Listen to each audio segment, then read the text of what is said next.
In a world untouched by civilization, where fire was still a sacred miracle and survival hung by a thread. Our ancestors faced creatures that towered over them, giants of flesh, bone and fury. The air was thick with the scent of earth and danger, and every sunrise brought a choice: to hunt or be hunted. Long before kings and empires, before gods were carved into stone, there was only the tribe and the beast. This was the age of courage born from hunger, the age of the first great hunt. On that fateful morning, when a small band of humans set their sights on a creature that could crush them beneath its weight, they weren't merely chasing food, they were chasing meaning, mastery, and the spark that would define what it truly meant to be human. The primal hunger was never just for food. It was something older, deeper longing that echoed through the bones of the first humans. Beneath the surface of survival lay a mysterious ache, as if their souls remembered something they had lost long before they were born. Among the tribe, two souls carried this feeling more strongly than the rest: a hunter named Kale and a gatherer named Mira. Their eyes often met in silence. Across the firelight, as if the flames themselves whispered of a forgotten bond. They did not know the language for love yet, but they understood its pull, ancient and wordless. Older even than the stars they slept beneath. Each dawn, Kale would walk to the edge of the forest, where the shadows of the mammoths moved like spirits across the plains. Hunger gnawed at their tribe. Food was scarce, and the cold season was near. The elders spoke of the great hunt, the only chance to save them all. To Kale, this was more than a hunt.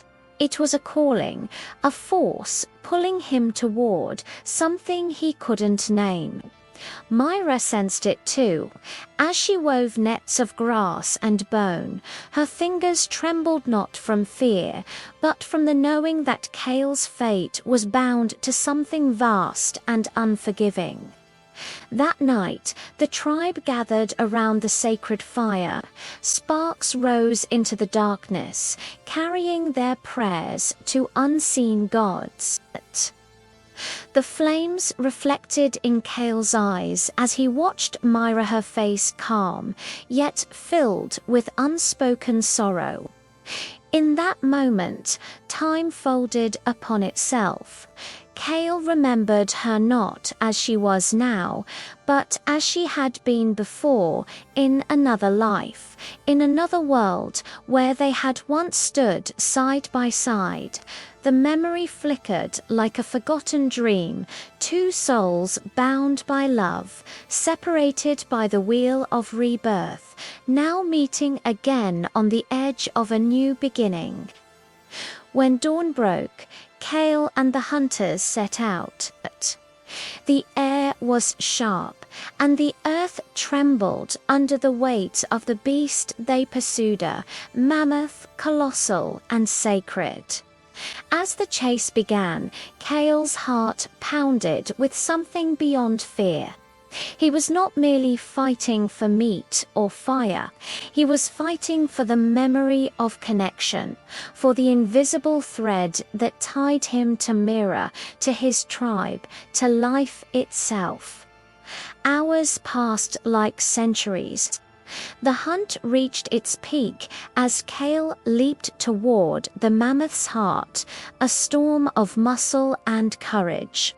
The beast fell, shaking the ground. Silence followed, broken only by the wind. Kale stood trembling, not from exhaustion, but from revelation. He had felt it again, the echo of eternity, the faint whisper of Mira's soul intertwined with his. When he returned, she was waiting, eyes glistening like embers. No words were needed. Their reunion was not of this lifetime alone, but of many before. In the glow of that ancient fire, hunger found its true meaning, was not just the body's cry for survival, but the soul's longing to be whole once more. The great hunt was not just a test of strength. Was the moment humanity first learned to speak in more than gestures and cries. The tribe, once scattered in thought and instinct, began to move with one mind. But behind this awakening was something more profound than mere survival. It was the invisible current of connection, the unspoken harmony between souls that had met before. Kale and Myra, the two whose eyes carried the memory of eternity, became silent conduits for this change. But as the tribe gathered under a sky heavy with storm, Kale felt the presence of words forming inside him, shapes of sound that could carry intention. Until then, their communication had been through looks, movements, and the raw rhythm of living. But now, facing the immensity of the hunt, something within him demanded expression. He turned to the others, tracing lines in the dirt, pointing to the horizon, mimicking the flow of the mammoth's path. For the first time, understanding passed between them, like fire leaping from branch to branch. They were no longer isolated minds, they were one living being, many hearts bound by shared purpose. And through it all, Mira watched. She saw in Kale not just a leader, but a reflection of the soul she had once known beyond time. In dreams, she saw flashes of a forgotten world where they had spoken freely, voices like wind over water, promising eternal return.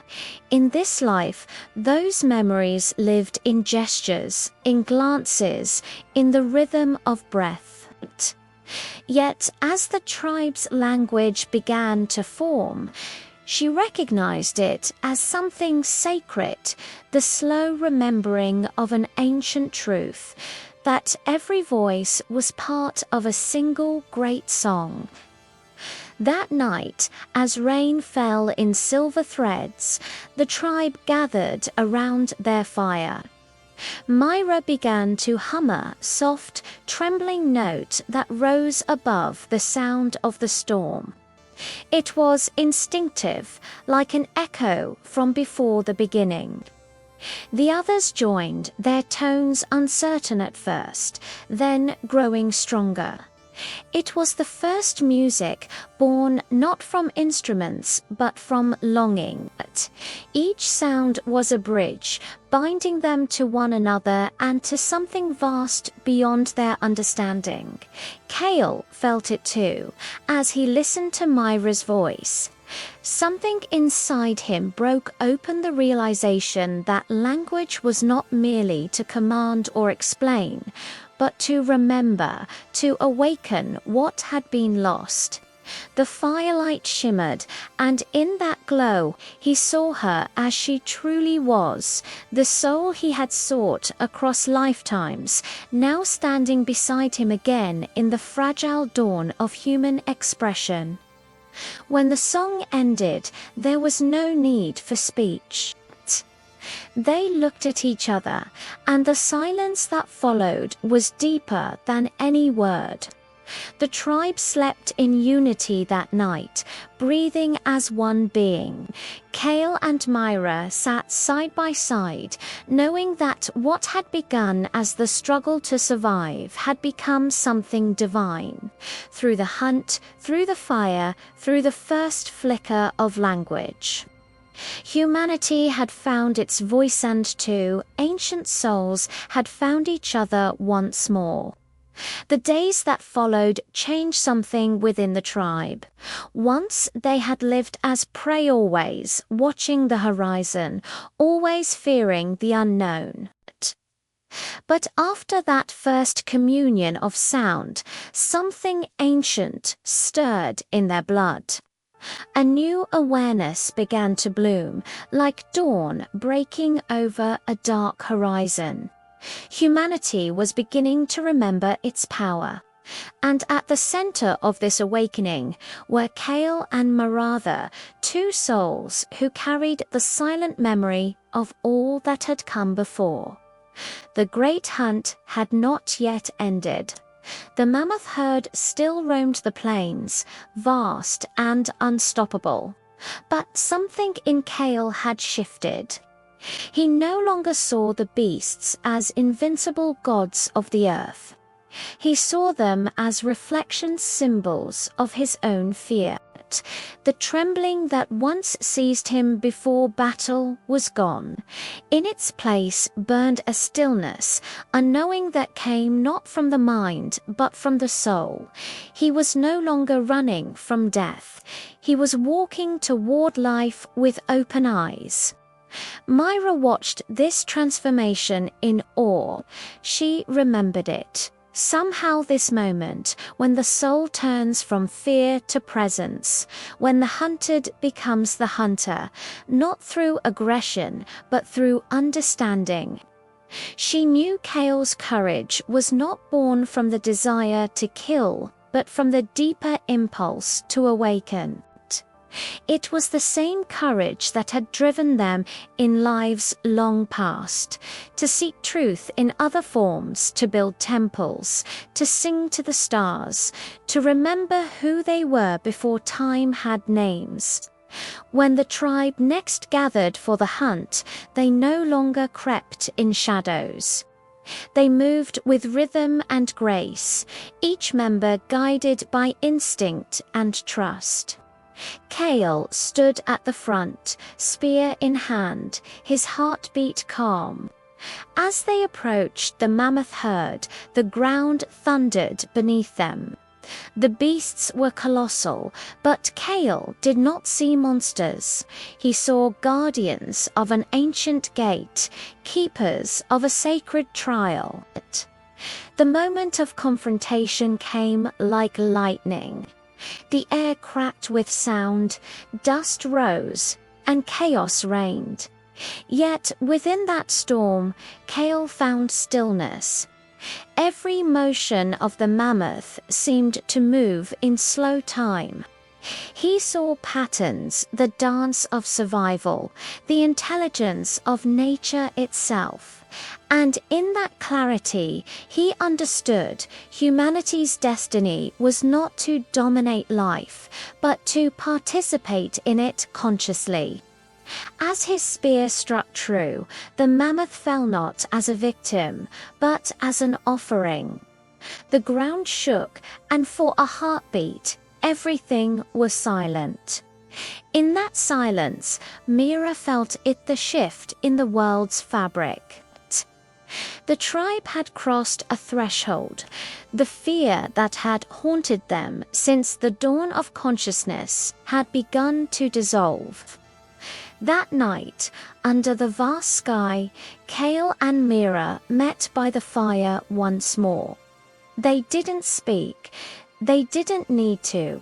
The firelight flickered over their faces as if recognizing them. Two souls, reunited through struggle and remembrance, sat together knowing this truth. The real hunt had never been for the beast outside, but for the courage to face the one within. In the days that followed the great hunt, fire became more than survival, it became a symbol of transformation. The tribe gathered around it as though it were a living god, a pulse of light in the vast darkness. Its glow was both comfort and revelation. To Kale, it was as if the fire remembered something he had long forgotten. Each flicker spoke in the silent language of the soul, whispering of cycles and returns, of death feeding life, and of light born from shadow. The mammoth's bones stood in the center of their camp, towering like sacred pillars. Around them, Kale and Myra helped craft new tools from its remained spearheads, ornaments, and sacred charms. The tribe had changed. They had crossed the invisible threshold between mere survival and meaning. Fire and weapon had become extensions of something deeper: awareness. In each strike of flint, in each spark that caught and grew, they saw the reflection of their own awakening consciousness. But for Kale and Mira, this was more than evolution, it was remembrance. As they worked beside the fire, their hands brushed, and time folded upon itself once again. In that instant, Kale saw her as he had known her in another life, beneath the golden pillars of an ancient temple, where fire had burned at the heart of ritual. He had been a guardian, she a seer. Together they had tended to the flame that symbolized the eternal presence of life. Now, thousands of years and countless rebirths later, they had found the same fire once more, hidden this time in the wilderness, reborn through human will. The tribe began to see Kale and Myra differently. Their calmness, their understanding of the sacred flame carried an aura of mystery. Kale taught them to respect the fire, not as a tool, but as a spirit to feed it, to speak to it, to let it listen. Myra, in turn, spoke of dreams where the fire showed her visions of the stars above, of ancestors waiting beyond the veil, of souls journeying through time like rivers returning to the sea. The people listened, and through their words, they began to sense that fire was not something they possessed, it was something that possessed them. One night, as the sky shimmered with endless stars, Kale sat alone by the dying embers. The air was still, and his mind was quiet. He watched the last flame fade into a glowing coal, breathing softly, pulsing like a heartbeat.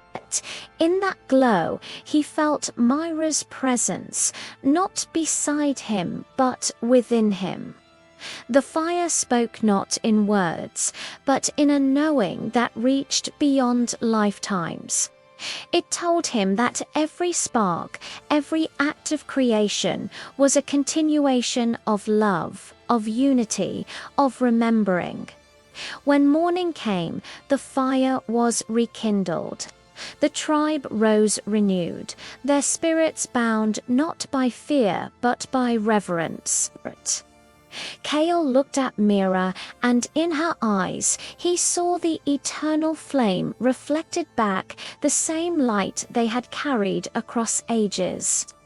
Through fire and flesh, through memory and myth, their souls had found each other again, burning eternally in the heart of humanity's awakening. When the mammoth finally fell, the earth itself seemed to exhale. The trembling of its collapse echoed through the bones of the hunters, through the trees, through the very breath of the wind. For a long moment, no one moved. The tribe stood suspended between awe and disbelief, as if they had witnessed the death of a god. And perhaps, in some sacred way, they had, for this was not merely a victory of flesh over flesh, it was the birth of meaning. Humanity had tasted triumph, and with it, a deeper kind of hunger stirred, the hunger for understanding. Kale knelt beside the fallen beast, his hands pressed to its warm hide. The mammoth's massive eye, dimming but still alive, reflected the same quiet knowing that burned within him. He whispered words he did not fully understand, sounds carried by reverence more than reason.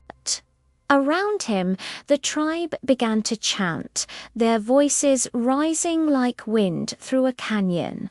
Myra watched, tears glimmering in her eyes, not of sorrow, but of recognition.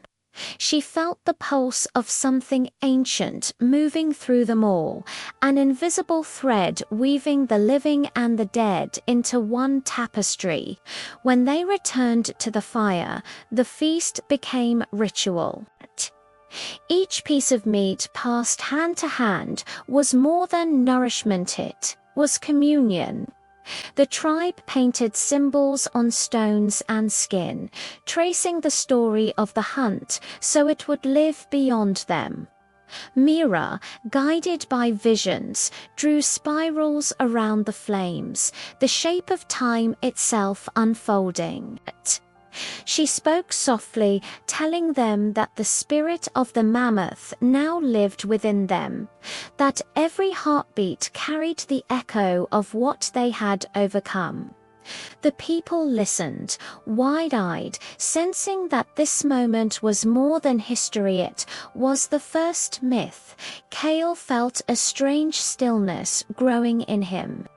The thrill of victory had passed, but something remained, something vast, almost sacred. As he looked at Mira across the fire, he knew that this was not the end of their journey, but the beginning of countless others. The firelight shimmered around her face, and once again he saw her as she had been across lifetimes, the guardian, the seer, the companion of his soul. In that gaze he understood the purpose of every hunt, every trial, every lifetime was to remember this unity. Later that night, when the others had fallen asleep, Kale and Myra stood before the fire together. The stars above seemed closer than ever, trembling with the same light as the flames below. Kale reached out, taking her hand. "We will forget again," he murmured, "but we will always return." She smiled faintly, the kind of smile born from eternity. The wind whispered through the trees, carrying embers skyward like fragments of memory. Somewhere beyond time, the gods, or perhaps the souls of all who had ever lived, watched in silent reverence. Humanity had found not only survival, but soul, and within that sacred moment, two ancient souls, reunited once more, stood at the threshold of eternity, knowing that love, like fire, would never truly die.